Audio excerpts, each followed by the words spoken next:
Hey, what's going on, everybody? Ryan, ATX Metal Podcasts, and in this episode, we've got Matt with Cryptopsy. They are coming through on the Decibel Magazine Tour May 9th.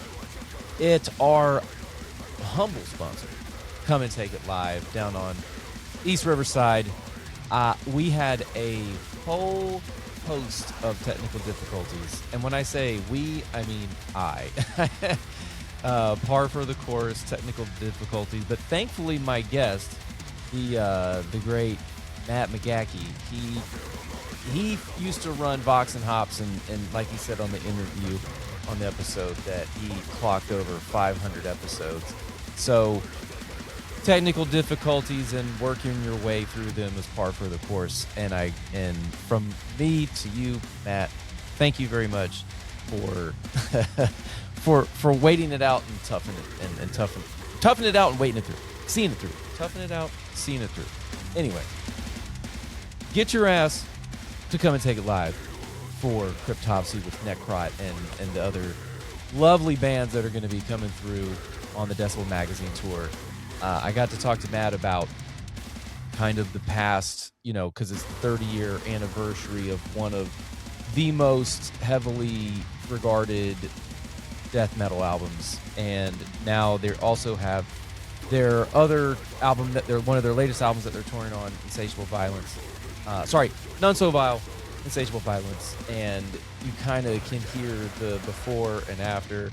He talks about Worm. I was honestly too ignorant to the fact of what type of show that guy put on, but man, apparently it was wild. Speaking of shows that are wild, they have a new LED setup that we talk about. So not only will you get to have the entertainment of the live set, but you're also going to be visually entertained with some amazing engineering with the lights that are going on. I'm a sucker for lights. You may see me come and take it live with a local going on, hitting the hitting the switches. I have no clue what I'm doing. That's very apparent. But at least I can stay on time, right? So at least there's that. If you want to hire me, a couple beers, we're good. So yeah, a lot went on, a lot happened, and just it was really good. It was a really good interview, and I'm really thankful that I got to go through it. And like I said in the interview, I wasn't a Cryptopsy fan before, but I am now. I mean, it just takes time. It's like a fine wine. So anywho, thank you very much for tuning in and listening. Again, this is the Decibel Magazine Tour coming through, Cryptopsy headlining. Come and take it live. Also, they have some other shows in Texas as well. You can look those up. Comeandtakeitlive.com, comeandtakeitproductions.com. If you guys are interested in getting your butts to a show down on East Riverside, you can come on out, check out the event calendar tab, and if you see a local on the show, you can put their name, all one word, full caps, and get a little bit of a discount. Helps them out, helps you out. Save a little money, everybody wins, because I know that money's tight a little these days. So, anywho, save up your pennies and come to Cryptopsy. How about that? May 9th, see you guys there. Enjoy the show.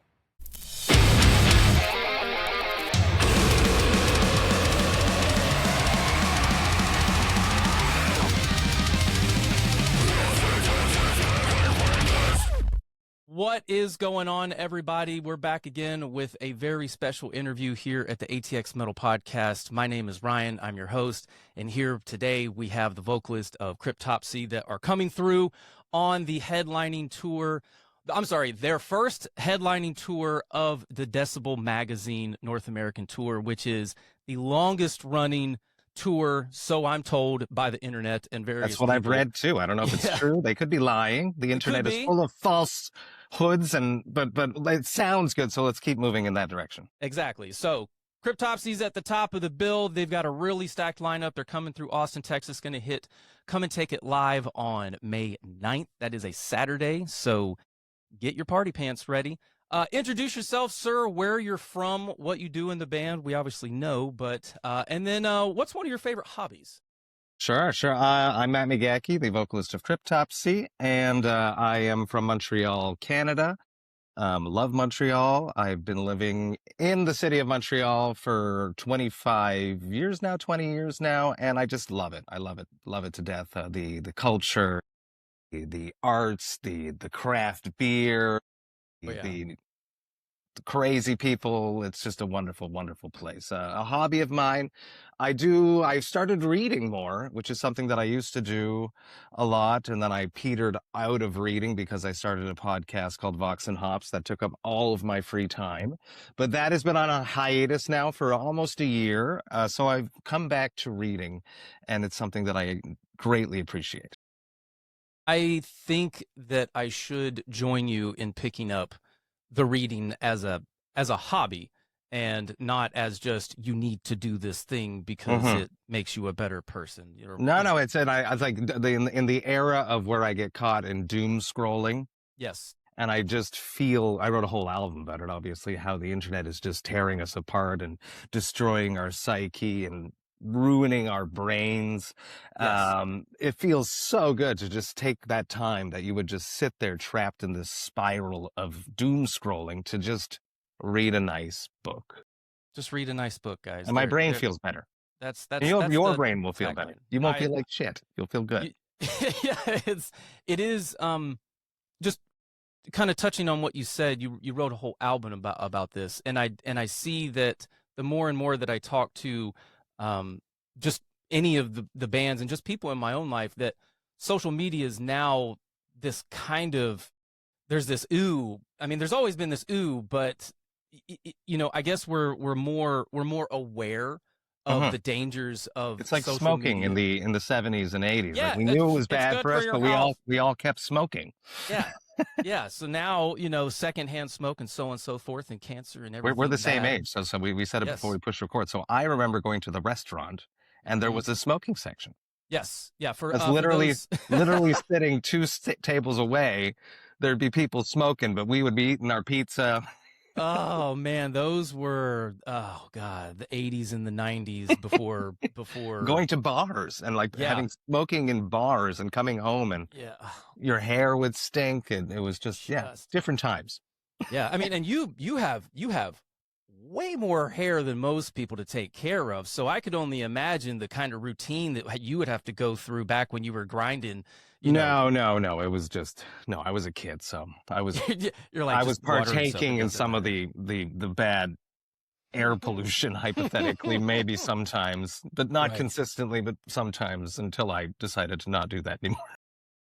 Well, trying to clear your mind by reading a good book and getting off the doom scroll, what you can do is you can come to a show.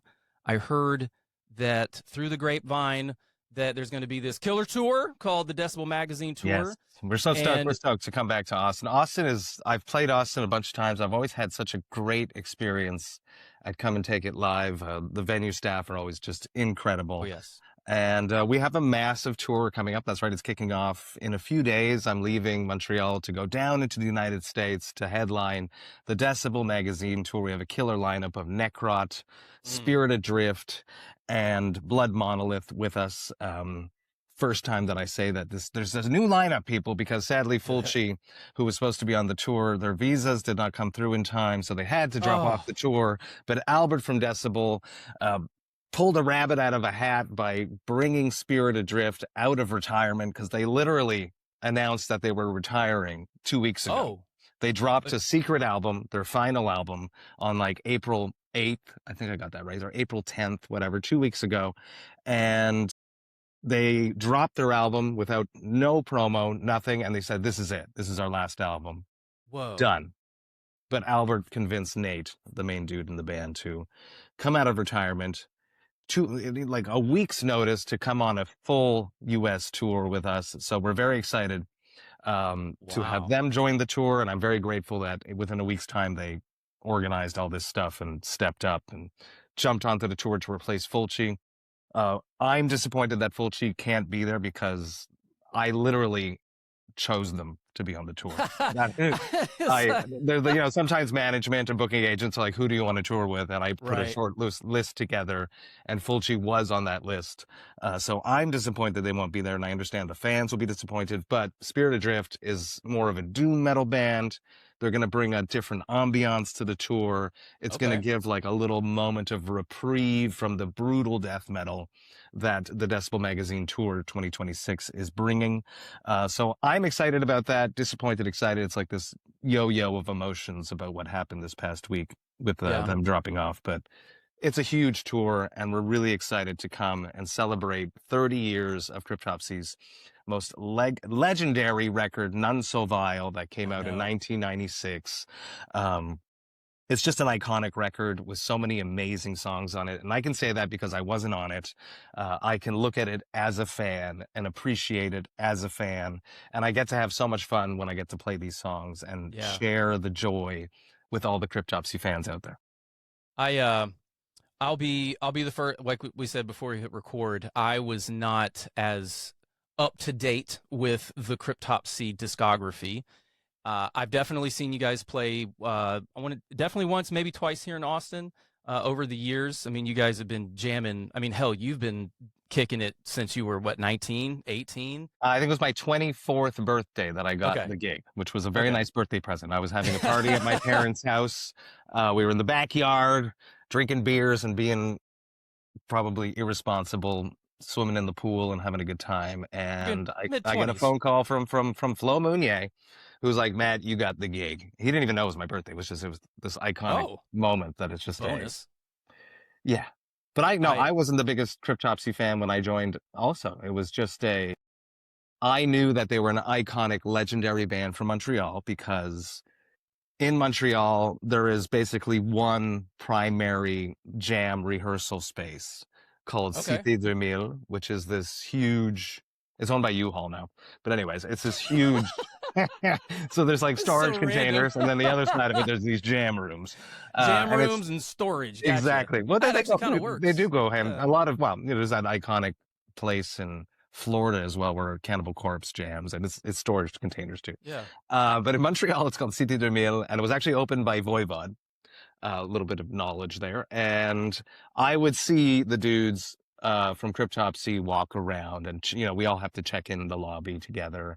And I would be like, oh, those are the dudes from Cryptopsy. They're like famous musicians that jam in the same building as me and my little band, 3 Mile Scream back in the day. Yeah, buddy. And I was like, it was attainable. You know, it created this image of hope that hypothetically I could make it one day too. So when the opportunity to join them came up, I definitely jumped at it, despite the fact not being the biggest death metal fan, not being a Cryptopsy fan. I just knew that it was a really, really huge opportunity that I couldn't miss. I couldn't agree more. I think that when you are given an opportunity in this industry, that you should take it. You should take risks sometimes, you know, and it's always, well, the grass isn't greener on the other side, but Yeah. hell, sometimes it is, but you never know until Yeah. you make the It wasn't that. easy though. Like when I joined, I had like my first album, Yeah, nobody liked it. because that's the one thing that I've learned even from here at the local level. And first off, every band is a local band somewhere, right? Everybody starts off somewhere. And so in these infancy stages, whenever you're trying out new things, doing a vocal swap, that's hard. That is It probably was one of the really, hardest. really hard Eh, because the worst part of it was that Lord Worm had just come back, the original vocalist of Cryptopsy. Iconic. He ate worms on stage, fed worms to the crowd. He wrote the most dark, beautiful, Oh, poetic lyrics I didn't know in that. all of death metal. In lyrically, he's a genius. I think across multiple um, musical styles. That's And crazy. then they dropped None So Vile, and then he left the band. So people were like, Oh, wow, where is Lord Worm? He's gone. They yeah. replaced him with Mike DeSalvo, did a little bit of a stylistic change, became much more of a tech death metal band. They did 2 albums with DeSalvo, and then Lord Worm came back. So people were really stoked. And then they got Okay. 1 album with Worm, and then he left again. And in comes this 24-year-old kid that doesn't know anything about death metal and drops a record with clean vocals on it back in 2008, before clean vocals were cool in metal, and Correct. we got eaten alive. So yes, the grass is always greener on the other side, but sometimes it was Excuse a me. tough few years. Excuse me. So what do you think? What is a what is a newer Cryptopsy song? Excuse me. Sorry. Let me start over. Go for it. Pardon me. So what does a new Cryptopsy song gain when it's sat next to one of the older songs? What does That's hard. Yeah, but that's everything that we do now is just trying to honor the legacy of what was built before us. So there's these monumental albums. The first two records of Cryptopsy are viewed as perfection. I've been So told that Cryptopsy were basically because my buddy Chris, who is the metal archivist, it's all up here, and he's like, dude, that's where he introduced me. He gave me this. He's like, that's your homework. Go watch that. But then I kind of wanted to make sure that I was paying attention to today's stuff because that's where I came into it. And so we can pay homage to, the yesteryear, which you guys are doing because it's on the 30th year anniversary of that coming out. Plus, you're touring on the new album, an Insatiable Violence, correct? correct. Yeah. So that I actually put those two albums into a playlist and went for a run this morning, and I was not sure how it was going to go because I didn't have Sunday morning Cryptopsy 3-mile run, in my in my mind this morning. But I was like, well, I got to do the work. I got to go see what all of this is about, and now I get it. But on the newer stuff, because again, that's the vein in which I am kind of the technical death, not just straight death. And then I looked at some of the lyrics. Woo! When you say poetry, He was tongue in cheek, very he man.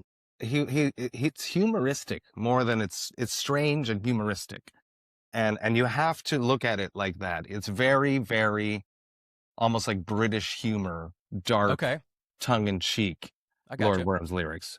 I am, nipping at his heels, trying to be as maniacally smart as he is lyrically. I'm not as proficient in the English language as Lord Worm is. I can admit that. But the two songs, like everything that we do is to honor the legacy while trying to remain relevant. So we write songs nowadays that, first off, we appreciate as musicians, to play them, to put them together, the vibe, the surprise. But we're also incorporating more elements of creating a more digestible Cryptopsy.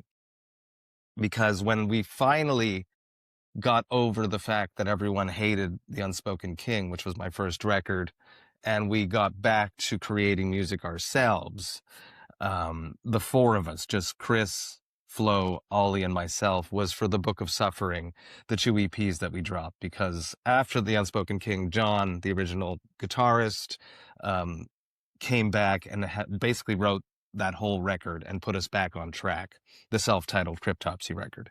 Okay. He left again, and then we were just us four, and we were a bit lost, and Chris was a bit lost, and always felt like a Jean Levasseur impersonator, trying to just be him and write like him.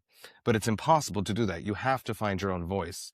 And Chris finally got the confidence and started thinking of Cryptopsy as his band versus just Flo's band, and we're helping Flo out.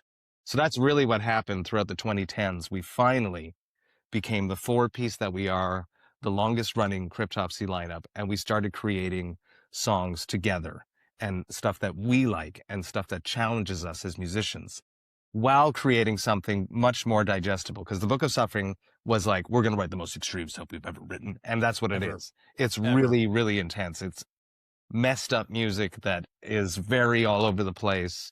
It's good, but for a first-time listener, it's really intense. It's an intense experience.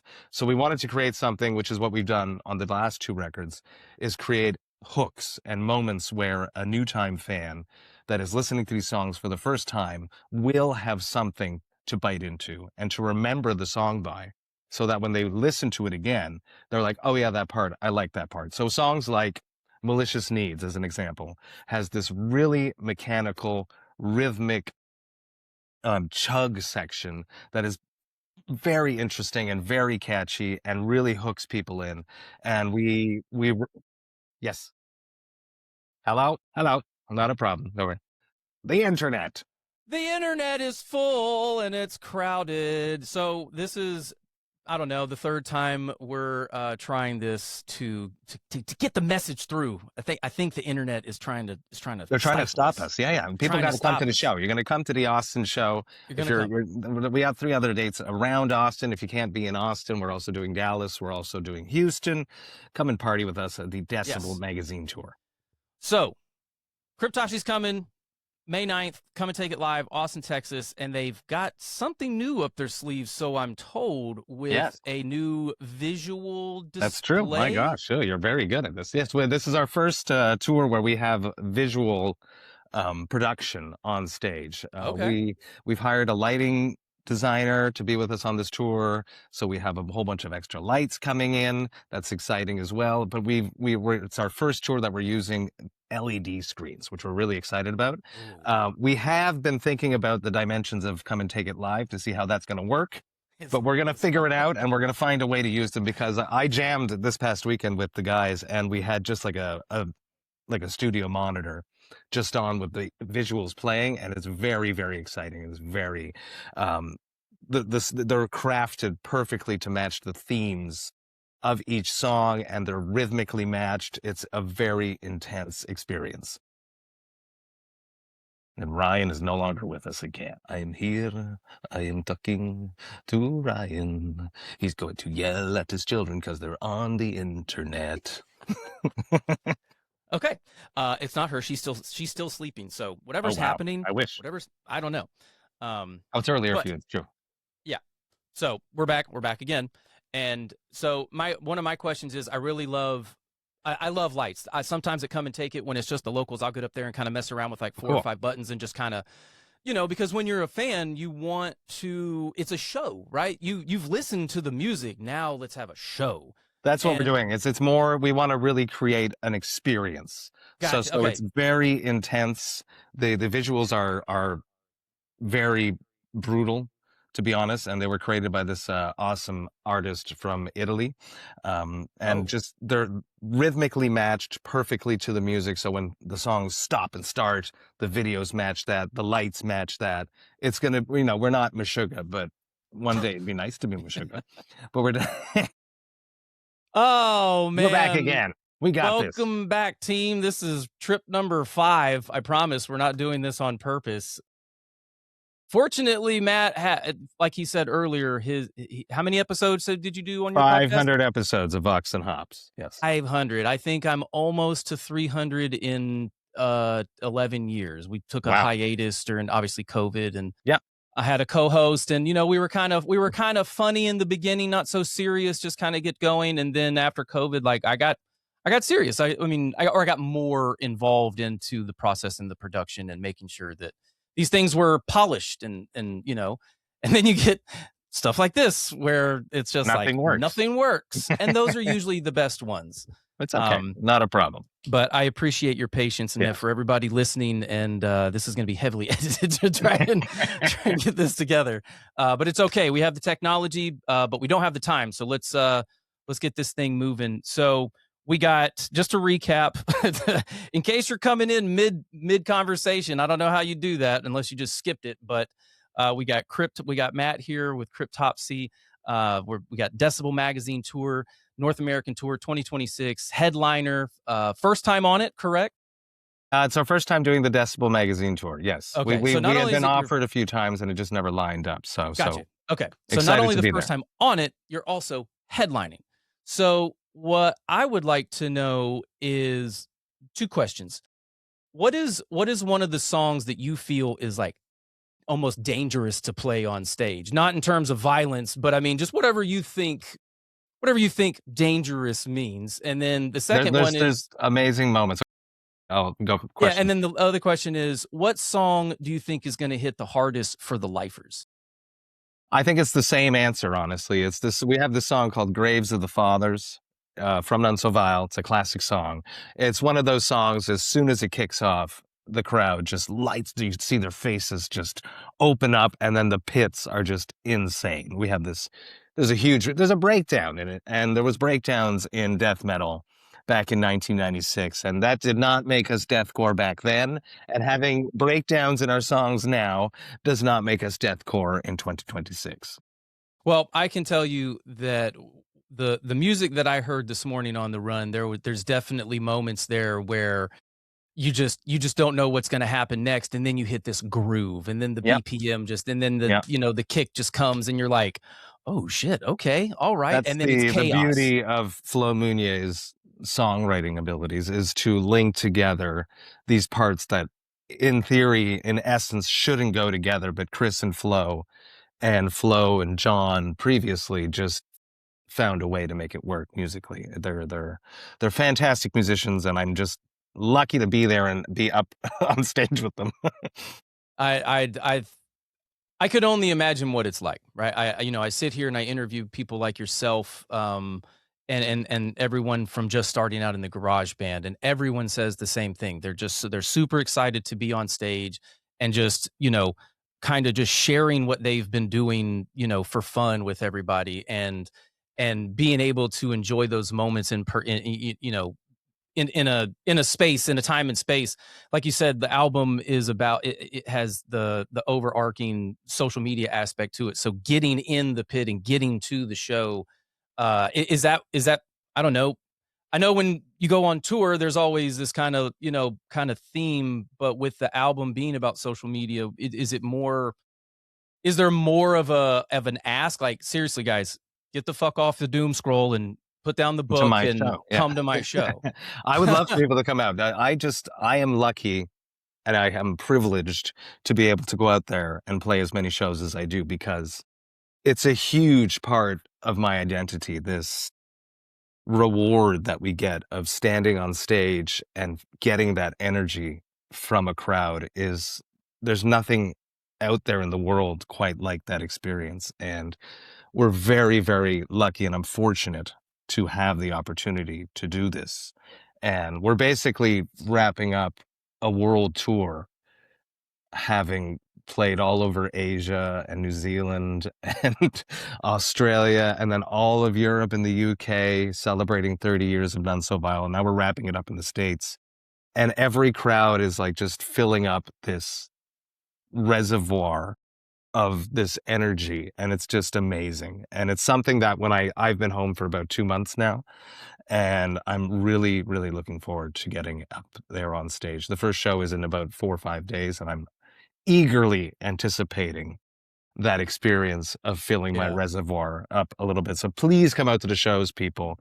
Come celebrate 30 years in Unsurvive with me and the rest of the Cryptopsy. Boys, we're greatly going to appreciate your presence, and we have quite the show planned for you. It's the visuals are adding a whole other dimension. It's going to be really intense. That's great, man. I really, the more that I looked into it, and just from talking to you over the past collective 30, 40 minutes, this almost seems like a career in motion, that you guys, yes, this is, where we started, but look at where we're at and everything that's happened in between. I Exactly. mean, there's a lot of stuff that happens day to day, and the fact that, like, I just interviewed one of the local bands, Villamora metalcore outfit, up and comers, doing really good stuff, and they've been together for 10, 11 years, and so seeing the young guys sticking it out that long, but then also seeing veterans like yourself There's a still lot out there's a there, lot that still goes grinding. into being able to go on tour. There's a lot of, behind the scenes stuff that has Yes. to happen. I'm a father. I have children. There's a lot of missing birthdays and getting out there, but without the support system behind the band, it wouldn't work. It wouldn't continue. So there's a lot of sacrifices that go into being a touring band and being a professional band. But we're very, very fortunate that our fans still want to see us up there and still want to come out and enjoy these experiences with us, because Flo is 50 plus years at this point. He's the sole original member of Cryptopsy, and he's playing fantastically, but I always look at him as a professional athlete. Yes. And there comes a point, sadly, when professional athletes can no longer perform at the Olympics. It's true. So that is something that we have to keep in mind too, that these experiences are finite and there is an expiration date on them. So I go out there and I plan these tours as best as I can, organize them as best as I can. But then when I'm on the tour, I have to enjoy the moments. I can't just live in the stress. I'm going to go out there and I'm going to soak up each of these shows and each of these experiences because it's not going to go on forever. Yeah, that's man, that's well put. I think it's probably one of the most realistic takes that I've ever heard from someone because, like I said, just talking to Villamora, they're just now getting ready to go on tour After outside 11 of years, exactly. outside of the state, right? And it's just financial hurdles, fatherhood, work, stuff like that. So I always like to ask this from people, and it's one of those kind of gimmicky questions. But what would you say to the working class rock star right now? I would say have fun, get in the jam room, write some songs, push yourself outside of your comfort limit just a little bit. Always try to play that's what I do vocally. In the studio, I'm lucky that Chris is our guitarist, producer, records everything. He really pushes us to just perform at the top of our level. And then that slowly becomes your main level. And then you can just keep pushing it to that next level again. For bands that are just up and coming, very important, you need to have a scene. And in order to have a scene, I was very lucky that when I was coming up in Montreal is always a hotbed for death metal, always a thriving hotbed up for there. lots of music. And the way that it works is that you need to have a scene. And in order to have a scene, you have to hook up with other bands and you got to play with other bands. And when you do play with the other bands, don't leave after your set. You have to stay and watch all the other bands and Etiquette. that's how you're going to learn and how you're going to get influenced by other musicians, like frontmen as someone that stands on stage and has to communicate with the crowd. Mm-hmm. I love going to shows and getting inspired, ripping off other musicians for the way that their crowd control. So I would highly, highly encourage people you got to hook up with other bands. You got to create a scene. You have to hang out with these people outside of band practice. You got to become a family and you got to grow this thing slowly.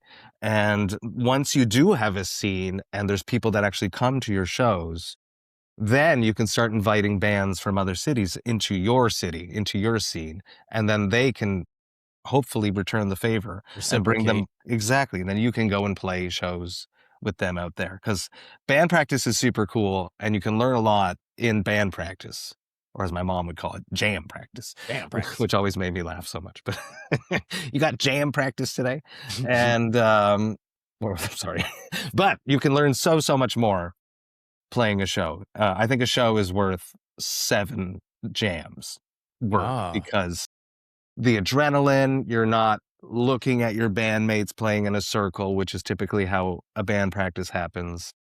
When you're on stage, it's you and the crowd and the lights, and that's intimidating. And that's where you tend to make the most mistakes and learn the most. Well, there you go, guys. You heard it first. Get out there and jam jam practice. Jam practice, as my mom would say.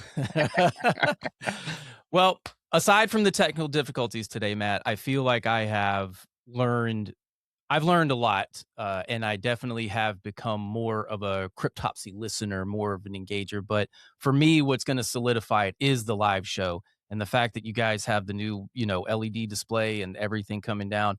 I'm excited, and I can't wait. It's gonna be an intense experience. We're really excited to come back. We love. I can't eat there, but there's that little taco truck in the parking lot. There's more now. There's more. Okay. I think since the last time you've been here, there might be another apartment building or two that skews the view that you used to have. Really? But just around the corner, not the taco truck that's just next to Come and Take It. You got to go to the stoplight, turn left, and walk down the hill a little bit. Okay, but there was that little taco truck that my band reveres, and they're really excited. There's more choices these Interesting. days. Okay, So good. yeah, and plus whenever you get there, they'll guide you in the right directions. Exactly. So, I tend to head to the Starbucks across the street just first. down the hill I next need it to the because I need a toilet. So if you want to see me at like 10, 11 in the morning in Austin, that's where I'll be, people. Starbucks taking a shit. Exactly. Oh man. Well, Matt, thank you very much. I wish you guys nothing but the best. Obviously there, when you go on tour, like you said, you're there to soak up all the good times. I wish you guys nothing but the best. May 9th here, Austin, Texas. Come and take it live. You can buy your tickets online. I'm pretty sure this one might sell out. I haven't looked at the low ticket I would hope count so. alert yet. It would be very nice. There's still some tickets left at this point, but if you go and buy them, there might not be. Yeah, there it is. Just go buy tickets, show up. Hell, hit me up. I might be able to finagle a few for a discount. Who knows? That would be wonderful. But any final words, any final shout outs, thanks, or any No, social we're really media? happy. Shout out to you, Ryan, for taking the time to hang out with us. And to all the local fans in Austin, I am eagerly awaiting my arrival at Starbucks to spend some time with all of you and bang our heads and just celebrate 30 years in Unsovile and have a blast together on the Decibel Magazine Tour. Well, there we go. Again, thank you guys very much. My name is Ryan. This is Matt with Cryptopsy. Thanks for joining us. Aside from all the technical good. Oh, and there's my producer knocking on the door. Perfect timing. Matt, stick around for a little bit. Let this upload, and we'll see you guys at the show. Thank you very much. Be good.